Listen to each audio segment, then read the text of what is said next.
तो दोस्तों, किसी हिट फिल्म का सीक्वल बनाना आसान नहीं होता और सीक्वल अगर ऐसी फिल्म का हो जिसने सिनेमा के इतिहास में सबसे ज्यादा कमाई का रिकॉर्ड बनाया हो तो फिर समझा जा सकता है कि चुनौती कितनी बड़ी है। चुनौतियों को पार करने में ही इंसान की असल काबिलियत का प्रमाण मिलता है और 68 साल के हो चुके निर्माता निर्देशक जेम्स कैमरून की नई फिल्म अवतार द वे ऑफ वाटर देखने के बाद समझ आता है कि इंसान जो सोच सकता है वह हासिल भी कर सकता है। ये फिल्म न सिर्फ इंसानी कल्पनाओं की उड़ान है बल्कि विश्व सिनेमा का एक नया अध्याय है, एक नया मोड़ और एक ऐसा नया उदाहरण भी है जिसमें सिनेमा का भविष्य छिपा हुआ है। तो दोस्तों, आज हम एक्सप्लेन करने वाले हैं अवतार the way of water movie को। तो वीडियो को शुरू करते हैं और अगर वीडियो अच्छा लगे तो वीडियो को लाइक जरूर कीजिएगा और इसी तरह की वीडियोस पाने के लिए आप हमारे चैनल को सब्सक्राइब भी कीजिएगा ताकि आपको इसी तरह के लेटेस्ट और फ्रेश कंटेंट मिलते रहे। तो फिल्म की कहानी शुरू होती है उसी पेंडोरा से जहां धरती के इंसानों को पहले एक बेशकीमती खनिज की तलाश थी, लेकिन अब कहानी 10 साल आगे आ चुकी है। धरती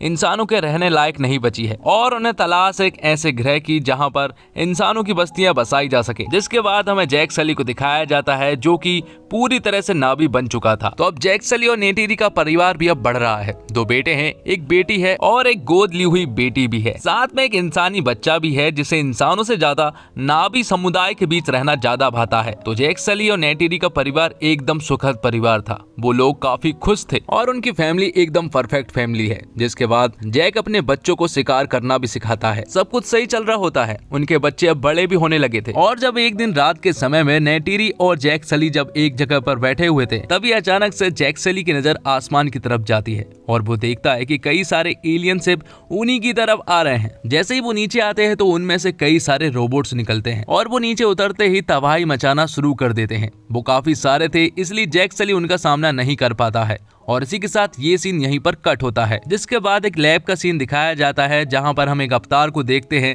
जो कि कई सालों से सो रहा था, लेकिन अचानक से उसे होश आने लगता है और उठते ही वो उत्पात मचाना भी शुरू कर देता है। जिससे कि हमें पता चलता है कि ये आदमी कोई और नहीं बल्कि कर्नल है जिसे 10 साल पहले जैक सली ने मार दिया था, लेकिन अब वो फिर से जाग चुका है और पूरी तरह से नावी बन चुका है। साथ ही उसे पुरानी कर्नल की सारी याददाश्त भी वापस मिल चुकी है और अब उसका सिर्फ एक ही मकसद है कि किसी भी हालत में जैक सली से बदला लेना है और उसे जान से मारना है, जिसमें कि कई सारे मेजर और इंसानी लोग उसका साथ भी देते हैं। जिसके बाद कर्नल प्लानिंग करता है कि जिस जगह पर जैक सली ने उसे मारा था वो लोग उसी जगह पर जाएंगे और जैक सली को मार गिराएंगे। तो अब वो लोग उसी जगह पर पहुंच जाते हैं और छानबीन करना शुरू कर देते हैं, लेकिन अभी तक तो उन्हें कोई भी नहीं मिला था। तो जिस जगह पर कर्नल के लोग छानबीन कर रहे हैं उसी जगह से थोड़ी दूरी पर जैक सली के चारों बच्चे यहाँ पर मटर गश्ती कर रहे होते हैं। वो इस जंगल को घूम रहे थे और मस्ती भी कर रहे थे। जिसके बाद कर्नल और उसकी पूरी टीम उस जगह पर पहुंच जाती है जहां पर जैक सली ने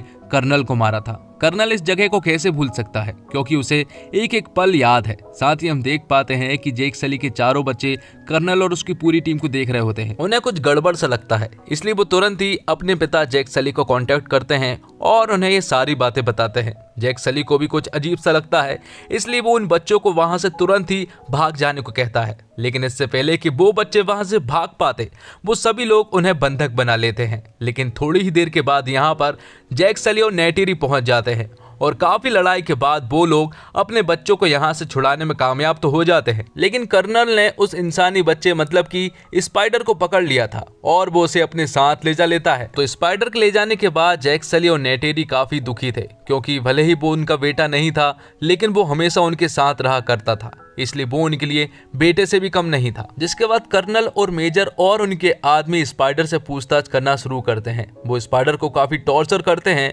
और उनसे जैक सली और उन लोगों के पते के बारे में पूछते हैं, लेकिन स्पाइडर उन्हें कुछ भी नहीं बताता है। जिसके बाद कर्नल अकेले ही स्पाइडर से पूछताछ करने के लिए जाता है और यहाँ पर हमें पता चलता है कि दरअसल स्पाइडर कर्नल का ही बेटा है। दूसरी तरफ जैक सली को बहुत अच्छे से मालूम चल चुका था कि कर्नल उसके पीछे है, इसलिए वो अपनी सरदारगिरी को छोड़ देता है और अपनी सरदारगिरी किसी और को सौंप देता है और फिर वो अपनी पूरी फैमिली को लेकर यहाँ से हमेशा हमेशा के लिए चला जाता है। अब जैक सली को एक ऐसी जगह की तलाश थी जहाँ पर वो अपनी फैमिली के साथ सुखी से जिंदगी बसर कर सके। जिसके बाद वो लोग मैटकायना समुदाय के टोनाबारी के पास शरण लेने के लिए जाते हैं, जो कि दिखने में तो थोड़े थोड़े उन्हीं की तरह थे लेकिन वो काफी तेज भी थे।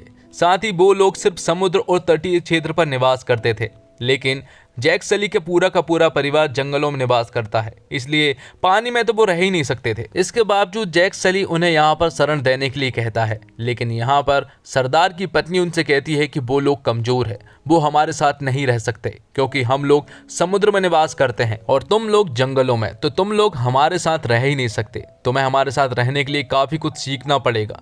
इसके बाद सरदार और उसकी पत्नी डिसाइड करते हैं कि वो लोग यहीं पर रुकेंगे। साथ ही वो अपने बच्चे और कबीले वालों से कहते हैं कि जैक सली के परिवार को यहाँ पर रहने का तौर तरीका सिखाया जाए। दूसरी तरफ हम कर्नल और उसकी पूरी फौज को देखते हैं जो कि जैक सली को ढूंढने के लिए जगह जगह के द्वीपों पर जाकर उनकी छानबीन करने में लगे हुए थे। और यहाँ जैक सली का पूरा परिवार पानी में किस तरह से रहा जाए इसी को लेकर स्ट्रगल करते हुए नजर आ रहे थे। साथ ही उन्हें पानी के एक जीप को चुनना था और उसे कंट्रोल भी करना था, जिसमें कि उन्हें काफी परेशानी होती है, लेकिन आखिरकार वो सभी लोग एक एक जीप को चुन लेते हैं और उसे कंट्रोल भी कर लेते हैं। और साथ ही यहाँ पर हम ये भी देख पाते हैं कि सरदार के बेटे और कबीले वाले लोग जैक सली की बेटी किटी को छेड़ रहे होते हैं, जो देखकर नीटिम और रॉक्स यहाँ पर आते हैं और उन्हें वार्न करते हैं कि ऐसा ना करे वरना प्रॉब्लम हो सकती है। और इसी बात को लेकर उनके बीच में झड़प हो जाती है। और जब ये बात जैक सली को पता चलती है तो वो अपने दोनों बेटे नीटिम और रॉक्स को खूब चिल्लाते हैं, क्योंकि वो यहाँ पर शरण लेने के लिए आए हैं, ना कि उन लोगों को मारने के लिए। और जिस लड़के को उन्होंने मारा है वो लड़का कोई और नहीं बल्कि सरदार का बेटा ही है।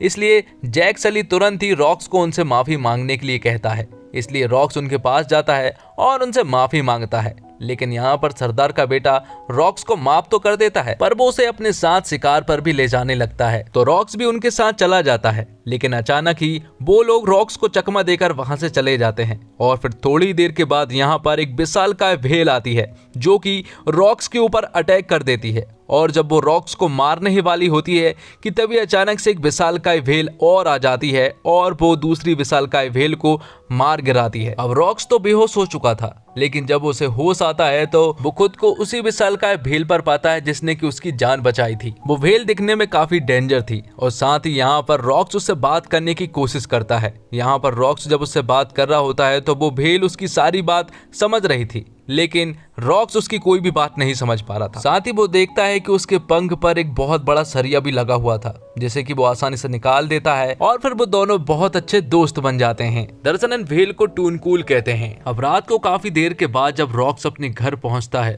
तो यहाँ पर उसके परिवार वाले और कबीले वाले लोग उसे काफी चिल्लाते हैं, क्योंकि वो टूनकूल के पास गया था।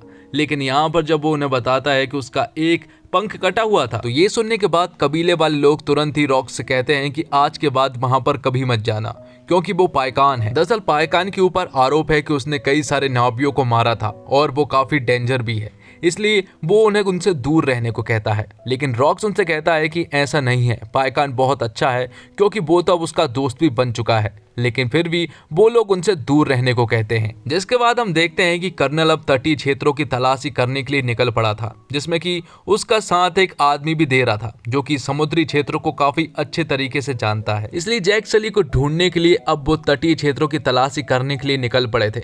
उन्हें एक कबीला भी मिलता है, जिसमें जब वो जैक सली के बारे में पूछते हैं तो वो लोग साफ मना कर देते हैं कि उन्हें कुछ भी नहीं मालूम है। लेकिन यहाँ पर कर्नल को ऐसा लग रहा था कि शायद उन्हें मालूम हो, लेकिन वो बता नहीं रहे हैं, इसलिए कर्नल पूरे के पूरे कबीले में आग लगा देता है। और जब ये बात मोटकायना के सरदार को पता चलती है तो वो ये बात तुरंत ही जैक सली को बताता है कि कर्नल नजदीक आ चुका है और उसने हमारे समुदाय वाले लोगों से पूछताछ भी की है, साथ ही उसने कबीले में आग भी लगा दी है। जिसके बाद रॉक्स फिर से पायकान के पास जाता है और यहाँ पर पायकान रॉक्स को कुछ ऐसे दृश्य दिखाता है जिससे कि रॉक्स को ये बात मालूम चल चुकी थी कि पायकान कोई कातिल नहीं है, बल्कि वो बहुत अच्छा है और उसका हमेशा दोस्त बनकर रहेगा। जिसके बाद हम देखते हैं कि कर्नल और उसके साथी समुद्र में आ चुके थे और वो यहाँ पर दरअसल में टूनकूल को पकड़ने के लिए आए थे। दरअसल टूनकूल के अंदर एक ऐसी चीज है जिससे कि इंसानों की शक्तियों को और उनके जीवन को बढ़ाया जा सकता है, इसलिए वो तुरंत ही समुद्र में आकर ये प्रक्रिया शुरू करते हैं और टूनकूल को पकड़ने में कामयाब भी हो जाते हैं। वो एक बहुत बड़े टूनकूल को पकड़ते हैं और उसकी जांच करने में लग जाते हैं। वो उस टूनकूल के सारे जरूरी अवशेषों को निकाल लेते हैं और उसे समुद्र में छोड़ देते हैं। जिसके बाद जब ये बात कबीले वालों को पता चलती है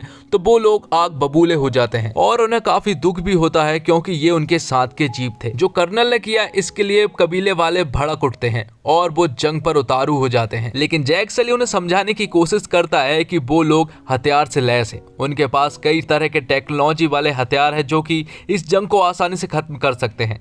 हमारे लिए अभी जंग इम्पोर्टेंट नहीं है, बल्कि हमारे लिए अभी सिर्फ टूनकूल इम्पोर्टेंट है। हमें उन्हें किस तरह से बचाया जा सके, हमें सिर्फ इन्हीं बारे में सोचना है। जब ये बात रॉक्स को पता चलती है कि टूनकूल की जान खतरे में है, तो उसे ऐसा लगता है कि कहीं ना कहीं पाइकान की जान भी खतरे में होगी।